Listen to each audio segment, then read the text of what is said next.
En décembre, c'est le Marathon du Don de Radio Courtoisie.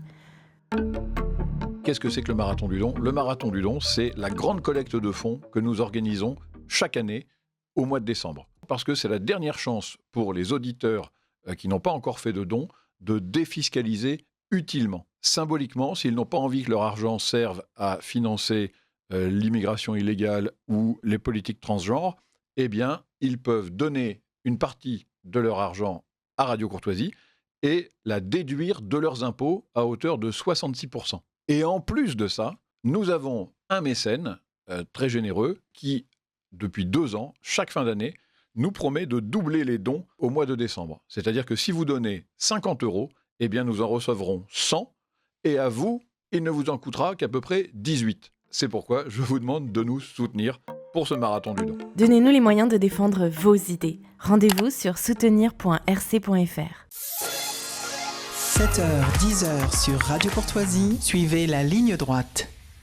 Bonjour Stanislas. Bonjour Lisotte. Alors si on vous a fait venir ce matin, c'est pour nous parler d'une action qui s'est déroulée hier, donc, et à l'initiative de votre collectif, les Natifs. Est-ce que vous pourriez commencer par nous expliquer ce que vous avez fait ? Oui, alors du coup, hier matin, nous sommes rendus devant l'ambassade de Syrie, où on a pu du coup retrouver le nouveau drapeau syrien du groupe terroriste HTC. Et donc en fait nous avons tenu à déployer une banderole pour exprimer le message qui nous tenait à cœur de porter. Et donc ce message c'était « Syrien ne revient pas, prends tes affaires, rentre chez toi ».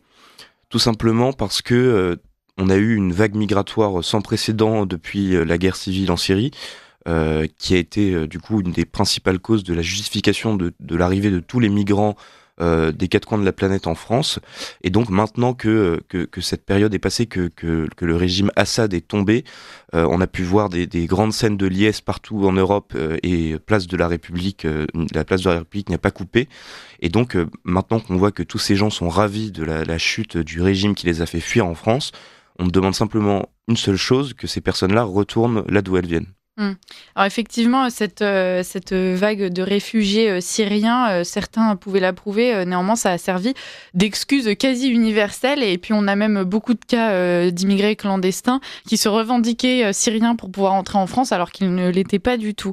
Cette inscription sur votre banderole, Stanislas, c'est une référence musicale. Pourquoi est-ce que vous avez choisi cette petite allusion Alors du coup, pour ceux qui ne connaissent pas, c'est une référence à une chanson d'un rappeur qui s'appelle Gradure. Et alors on a choisi cette référence tout simplement parce qu'on trouvait ça intéressant de faire passer un message politique qui est quand même assez fort, avec une touche d'humour et une pointe de provocation. Parce qu'on estimait que c'était pas un message qu'on devait simplement écrire noir sur blanc sur notre banderole, que le message passerait mieux avec un petit peu plus d'humour et justement de provocation, parce que nos amis... les gauchistes aiment beaucoup réagir quand on a ce genre de choses. Ouais. On explique souvent à notre antenne qu'aujourd'hui, les militants patriotes, identitaires, sont particulièrement visés par la justice. Stanislas, vous êtes justement un groupe de jeunes, vous continuez à vous engager, à faire ce type d'action. Est-ce que vous n'avez pas peur des répressions ? Écoutez, on est tous au courant, malheureusement, qu'aujourd'hui, on peut avoir des soucis...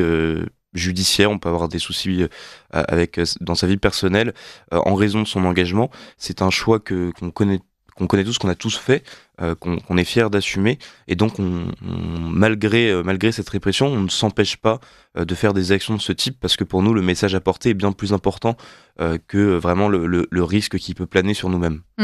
Est-ce que vous, donc, vous êtes jeunes, ce sont des jeunes qui s'engagent justement dans ce collectif, est-ce que vous avez l'impression que ce genre de message a un écho particulier aujourd'hui auprès de la jeunesse, Stanislas ? Moi, je trouve que ce genre de message, il est assez efficace, surtout pour toucher les populations assez jeunes, comme vous venez de le dire, parce que déjà, il y a cette référence un petit peu populaire, un petit peu qui touche au milieu du rap, et donc qui est un peu la corde sensible de beaucoup de personnes. Et puis, en plus, il y a beaucoup de personnes qui vont débattre sur le fait de est-ce que les Syriens doivent repartir en Syrie. Et donc, en fait, tout ça parvient à faire monter notre message des plus jeunes jusqu'aux classes un peu plus politiques, comme on l'avait pu le voir pour... la banderole d'Aya Nakamura. Après, la jeunesse aujourd'hui en général est beaucoup plus engagée, a des valeurs beaucoup plus patriotes et peut-être nationaliste par rapport à la génération précédente.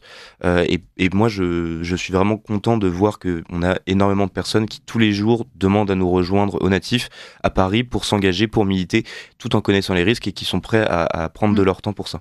Bon, écoutez, en tout cas, votre message est passé. Vous demandez de la cohérence à ces clandestins qui, effectivement, arrivaient en France prétextant la répression de Bachar el-Assad, voilà, d'être brimé. Et bien désormais, il n'est plus là, donc vous allez pouvoir jouir de votre pays sans entrave. C'est merveilleux. Merci beaucoup, Stanislas. Merci beaucoup, Liselotte. D'être venu ce matin et puis pour votre engagement. Bon courage et à très bientôt. Merci.